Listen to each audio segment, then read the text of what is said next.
All right, let's get right into it.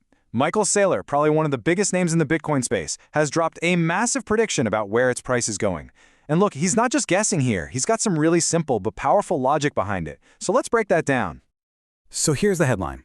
Saylor is forecasting that Bitcoin is going to seriously, and I mean seriously, accelerate by the end of 2025. He's not talking about a little bump. He's expecting a huge move upward. The big question, of course, is why?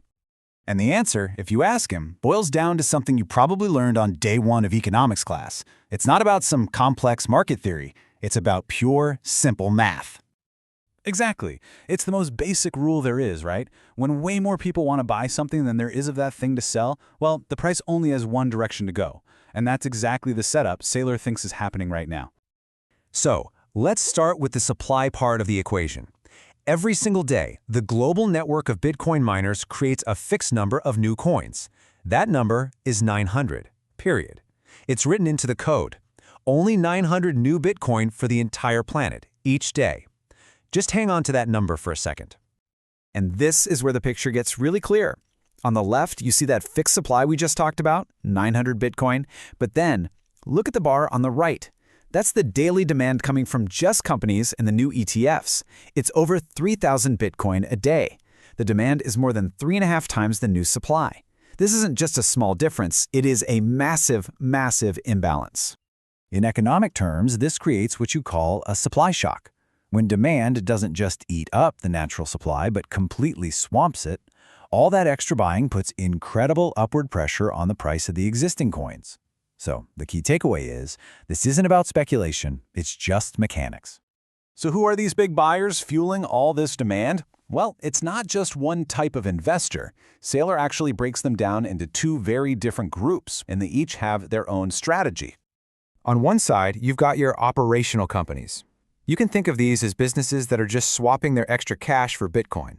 Instead of letting it sit in a bank, they're parking it in what they see as a better reserve asset. But then you have the real treasury companies. This is where things get really fascinating. These guys are actively using their Bitcoin as collateral to get loans, treating it almost like digital property. But this whole supply and demand crunch is really just step one. For Saylor, this is all building toward a much bigger, grander vision. This isn't just about making a quick trade on the price, it's about a fundamental rewiring of our entire financial system. He calls it the age of digital gold. So what on earth is a digital gold infrastructure? Well, the vision is for a future where Bitcoin isn't just a store of value, but it becomes the actual foundation, the bedrock for a new global credit system. It would be the core digital capital that supports lending and finance all over the world.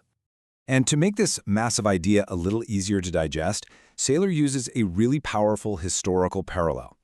He says this new system would basically work the same way the old one did. You know, when for 300 years, the global economy ran on credit that was all backed by physical gold.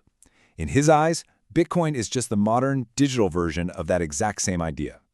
And when he talks about this vision, he's not thinking in terms of years or even decades. He really projects that this new Bitcoin-based system could support the entire global economy for the next 300 years. That's the kind of scale we're talking about here. It's a vision that goes way, way beyond just one market cycle. Okay, so let's tie this all together. What's the real takeaway here? Beyond just the price talk, this is a story about a potential revolution in how finance works. So what's the big picture? It all starts with that simple math, a huge supply squeeze putting intense pressure on the price. But what's really lighting the fire is this new wave of corporate adoption, with companies treating Bitcoin as a serious strategic asset. And for Saylor, this isn't just a passing trend. It's the beginning of a whole new digital gold financial system.